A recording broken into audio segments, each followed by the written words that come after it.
Good afternoon and a very warm December welcome to Trinity Cathedral. We're continuing our generally fortunate weather, no precipitation today, so we'll count it as a really positive weather day here in December in Cleveland. Let's see, first of all, I want to just draw your attention to the box in the lower right-hand side of your program, because it highlights next week's brown bag, which is our final brown bag for the fall season. As usual, the Messiah Sing. And it's a big event, a really fun event, a slightly zany event in some ways, but wonderfully zany. I always look forward to it a great deal. And it relies heavily, as you perhaps know, on you, because you, the audience, are the great choir for our performance of part one of the Messiah next week. So as you probably know, we always have a terrific chamber orchestra, 4 fabulous soloists, and they kind of lead the show. So you've got, something to rally around. But for the big choruses and the sort of mass effect of the whole thing, it relies on you to be the choir. So we generally have basses over there, tenors, who are the rarest birds always, I think in life and in the Messiah Sing. Right here, altos here, who are often the groundwork of the whole thing. The altos are always many and solid, and then the sopranos are over in here. Sopranos, like a lot of high voice things, sometimes the vibrations sort of affect stuff up here, so you never know. You never know. I often say that for sopranos and tenors, the high voices for female and male. I always have sort of a special makeup to them, but we rely greatly on them. So I'm hoping that all of you are going to be back next week, and each of you will bring 5 friends with you. And just enjoy.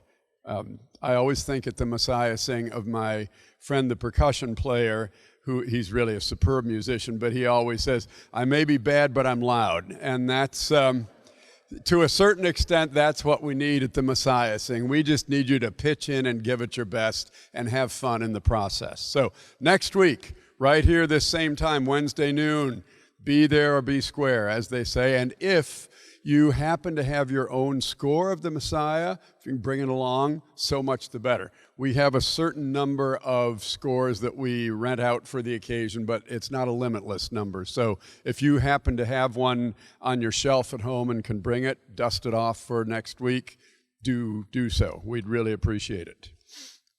The brown bags then resume first Wednesday in February. So after our Christmas and January hiatus starts with the irresistible Brahms Liebeslieder waltzes. And those had originally been planned for 1 week later, February 14th, which of course is Valentine's Day. And Liebeslieder means love song, and they're just such gorgeous and fabulous pieces. But it so happens that February 14th is also Ash Wednesday this year. So we'll be having a noontime service here instead of a brown bag concert, hence the Liebeslieder waltzes on the 7th. But it's a wonderful way to kick off 2024. So all those are coming up. And then note on your back page the many wonderful services and other events here at Trinity in late December, from the 24th, of course, through the 31st. And we hope you'll join us as often as possible for all those glorious events. The one thing you might, if you've not been here before for the Boar's Head, it's the Boar's Head Festival is a truly unique spectacle, sort of a blend of pageant and theater and music and liturgy all rolled up into one sort of incredible hour-long package with tons of costumes, singing, live animals. I always tell people that one of the highlights of my life is seeing a live camel walk down the center aisle of this building. So if you are like me and would like to see a live camel trot down the center aisle here, Trinity Cathedral, be here at either 2 o'clock or 4:30, 2 identical shows on the 30th of December, Saturday the 30th. It's a great way. Kids love it. It's a wonderful family event. You know, it's great for ages 4 to 94, literally. So I promise you won't be bored or disappointed if should you come to the Boar's Head on the 30th of December. So that's future events. And then, as usual, we greatly, really so appreciate your support financially of this series. There'll be baskets on the table as you go out. Anything you can put in those baskets, we're deeply grateful for. And if you are watching on the live stream, you'll see the prompt on the bottom of your screen sometime soon for how to contribute by PayPal, or you can simply write a check, stick it in an envelope addressed to Trinity Cathedral. Make your check out to Music and Art at Trinity, however. Address it to Trinity Cathedral or Music and Art at Trinity. In any case, the address is 2230 Euclid Avenue, 44115. And we so much appreciate it. I also want to give a shout out to the special sponsor listed on the cover of today's program, Sue Strew. And Sue is contributing towards today's program in memory of her husband, Rudy, and both Sue and Rudy have been terrific supporters of music in this place for many, many, many years. So, Sue, we're so very grateful for your support, and we remember Rudy with great, great fondness on this occasion. Two remarkable and wonderful people. Just a word then about music. So I'm going to start up in the back on the Flentrop organ, and first 2 settings by J.S. Bach of the great Advent hymn, the Lutheran chorale, Nun komm der Heiden Heiland, often translated as Come Savior of the Nations. And this was an old melody even by the time Bach got around to it. So the melody comes from the early 1500s, maybe 1520, something like that. The text then it was added by Martin Luther, and it's sort of one of the Lutheran national anthems for the season of Advent. It's a short, memorable, strong melody, and Bach made several settings of it for the organ. He also based at least 3 of his choral cantatas on this melody, so because it comes up every Advent, and it's just a terrific tune, and Bach enjoyed setting it in a variety of ways. So the first is one of his famous ornamented chorales where he puts all these lovely melodic garlands around the melody, and then the second is very strong with the melody in just straight long notes in the pedal. You'll hear it very easily. The following piece, Fum Fum Fum, on December 5 and 20, Fum Fum Fum, is one of the cutest little pieces that I know of, written for the pipe organ by a guy named Richard Lind, who's an American organist and church musician, and it only lasts about 2 minutes, but it is just, it's cute in the best sense of that word, and it's very fun to play. I think you'll enjoy hearing it. And then lastly, a big-boned setting of the chorale in Dulci Jubilo, Good Christian Friends Rejoice. It's bum, bum, bum, bum, bum, dum. And that melody is sort of the glue in today's program. We have 3 very contrasting settings of that melody. So this is young Bach setting in this particular setting. And it always reminds me, there's a lot of recordings, written recordings of Bach having complaints and fights and disagreements with his church and municipal employees from the time he was quite young, really through almost the end of his life. He was a very strong character, and he didn't yield easily to other people's opinions sometimes. But in his early church jobs, we have records of a lot of complaints where people would write and say, we can't sing the hymns because your harmonies for them are so crazy and wild, and you're always doing these wild things, and it puts us clear off, you know. And this setting of In Dulci Jubilo kind of I think it must be that sort of thing, is wild chords that for Bach in maybe, 1710 or something like that, maybe even before that, you can imagine that the good fathers of his first church jobs might be a little riled when they hear this beloved melody with these crazy chords, but it's fabulous to hear it nowadays. So, off we go. I should put this away.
So migrating up to the front here, we start with a setting of the same melody you just heard, but very, very different. This is a gentle, short lullaby composed by the great French organist Marcel Dupré. And Dupré wrote some of the most challenging and virtuoso pieces in the whole of the organ repertoire, but his wife, who was a very perceptive person, a great linguist herself, at this little setting of In Dulci Jubilo, just 2 pages, this lovely, gentle music, was her favorite piece of all the thousands of things, thousands of pages of music that he wrote. So that tells me a lot about Madame Dupré, and I certainly agree. I think this is an absolutely perfect 2 minutes of music, as lovely as you could ever conceive of. Then we have a rollicking good setting of the English tune, the Sussex Carol. It's ba-bum, bum-bum, ba-ba-da-ba-bum, ba-bum, ba-da-da-da-da-dum. You'll know the tune.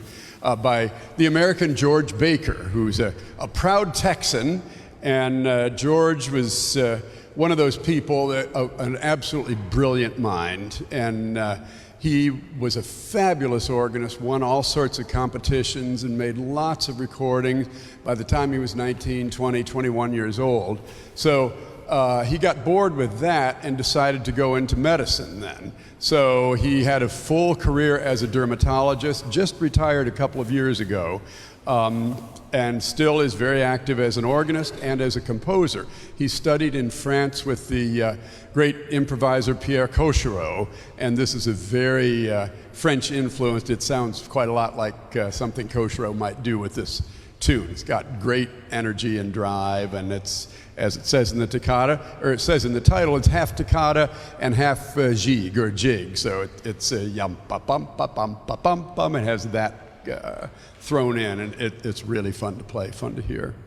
Then we have a little, again, a gentle setting of O Come All Ye Faithful, Adeste Fideles, by Marcel Dupré's perhaps most outstanding student, Jeanne Demessieux, who was an incredible organist herself. And all the French female organists, you know, they had to look the part back in those days. Demessieux, as you can see, was born in the 1920s and died in 1968, have I got that right? Yep, only 47 years old. She died of lung cancer, you know, at a way too early age. She was just, you know, a super, super brilliant performer. But all those French female organists had to play the pedals in spike heels, which is, playing the pedals has challenge enough to it, but you try playing in 4 or 5 inch heels that are that big around on the bottom. It takes a level of exactitude that is a whole different thing. And they could play these really fast-moving pieces, never miss a note. Demessieux embodied all that. But this is, and she wrote some pieces accordingly, some really challenging works for the organ, but this is just a little, it's a musette, which is sort of a bagpipe kind of a musette, has a long drone at the base of it, like bagpipes often do. And you hear the pedal just stays on D nearly the whole way through this. It's only 3 pages long, and it's a very charming and unique setting of this well-known tune. After that, Richard Purvis's setting of Greensleeves, an English melody. That's, again, a very old melody. It's mentioned in Shakespeare and all kinds of places. And Richard Purvis was an American, studied in the East Coast, but spent most of his adult life in San Francisco, where he was, amongst other things, the music director at Grace Cathedral for a long, long time. And this piece features an organ like Grace Cathedral, which is much like this one up here as well. All sorts of lovely orchestral and solo colors to it. And then we finish with the romantic German composer Sigfrid Karg-Elert, who was sort of over the top in many ways, but at his best, he could be over the top in sort of a succinct and wonderful way. And I think this is, again, a setting of In Dulci Jubilo. And in about 5 minutes, he does everything from lyric and soft and gentle to fanfares and a little canon and then a really brilliant ending, all in a small box. So that's, you know, a nice achievement on the part of any composer. So that gives you a little insight to the upcoming few pieces. So we'll start with In Dulci Jubilo by Marcel Dupré.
Mm-hmm.